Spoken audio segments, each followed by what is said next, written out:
आप सभी का स्वागत करती हूँ न्यूज़ 7 मीडिया पर। ईश्वर तब बहुत सुखी में रहते हैं जब उन्हें ऐसा लगता है कि इतने दुख के बावजूद इंसान उन पर विश्वास रखे हुआ है। श्री कृष्ण कहते हैं कि अगर तुम मुझे ध्यान से, मन से, ज्ञान से स्मरण करोगे तो मैं तुम्हारे नजदीक ही खड़ा हूँ, तुम्हारे साथ ही खड़ा हूँ। कई सारे लोगों की यह धारणा है कि ईश्वर उनके साथ गलत करते हैं जो सही रहते हैं और उनके साथ सही करते हैं जो गलत रहते हैं। ये सारी धारणा सिर्फ हमें ही नहीं, एक समय ऐसा भी था कि अर्जुन को भी थी। तब श्री कृष्ण ने उन्हें गीता की सार से समझाया कि ऐसा कुछ भी नहीं है पार्थ। श्री कृष्ण ने जो अर्जुन को कहानी सुनाई थी वही कहानी हम आपको सुनाएंगे और आशा करेंगे कि इस कहानी को सुनने के बाद आप में भी ये बदलाव आएगा। आपकी भी सोच ये मिटेगी कि ईश्वर भेदभाव करते हैं जो धर्मी हैं और अधर्मी हैं उनके बीच। श्री कृष्ण अर्जुन से कहते हैं कि पार्थ, तुम्हें मैं एक कथा सुनाता हूँ जिससे सुनकर तुम्हें पता चल जाएगा, तुम्हारे मन की विविधा दूर हो जाएगी। श्री कृष्ण पार्थ से कहते हैं कि हर लोग को, हर व्यक्ति को अपना निर्णय खुद लेना होता है। श्री कृष्ण अर्जुन से कहते हैं कि प्रकृति अपना निर्णय लेने के लिए हर व्यक्ति को चुनती है। अब वो व्यक्ति पे डिपेंड है कि वो व्यक्ति किस राह पर जाता है। कोई धर्म के राह पर चलता है तो कोई अधर्म के राह पे चलता है, यह उनका फैसला होता है।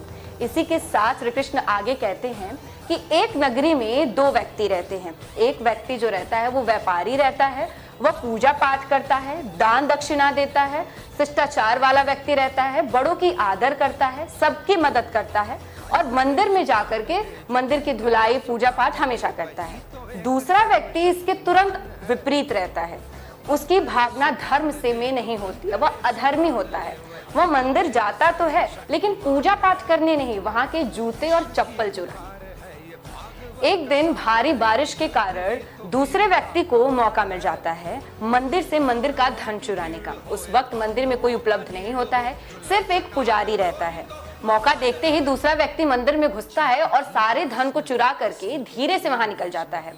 कुछ समय बाद पहला व्यक्ति जो धर्म की राह पर चलता है वो वहां उस मंदिर में पहुंच जाता है।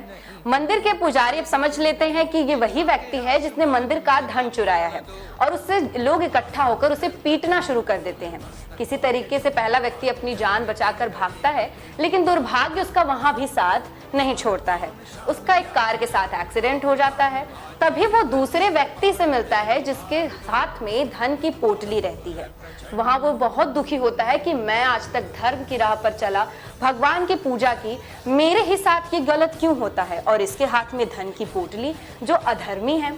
वो वहां से घर जाता है और भगवान की मूर्ति बाहर रख देता है। वह कुछ साल बाद, ये सारी घटनाएं होती रहती, कुछ साल बाद फिर इन दोनों व्यक्तियों की मृत्यु हो जाती है। दोनों यमराज के दरबार पहुंचते हैं। यमराज से दुखी होकर पहला व्यक्ति पूछता है कि मैंने धर्म किया, पूजा पाठ किया, लोगों की मदद की, श्री कृष्ण की अर्चना की, लेकिन उसके बावजूद भी मेरे हिस्से में सिर्फ अपमान आया और मैं लोगों से सिर्फ पिटाई ही खाता रहा और इसके हिस्से में धन की पोटली, ऐसा क्यों। वो वहां दूसरे व्यक्ति को देखकर बहुत दुखी होता है, जिस पर यमराज कहते हैं कि पुत्र, जिस वक्त तुम्हारी कार से एक्सीडेंट हुई थी उस वक्त तुम्हारी मृत्यु थी, लेकिन तुम्हारे अच्छे कर्मों ने तुम्हारी मृत्यु को टाल करके तुम्हें नया जीवन दान दिया। और दूसरा व्यक्ति जिसके जीवन में राजयोग था, उसके सारे कुकर्मी जब जोड़े गए तो उसको एक छोटी सी धन की पोटली मिली। यही सारी बातें श्री कृष्ण अर्जुन को समझाते हैं।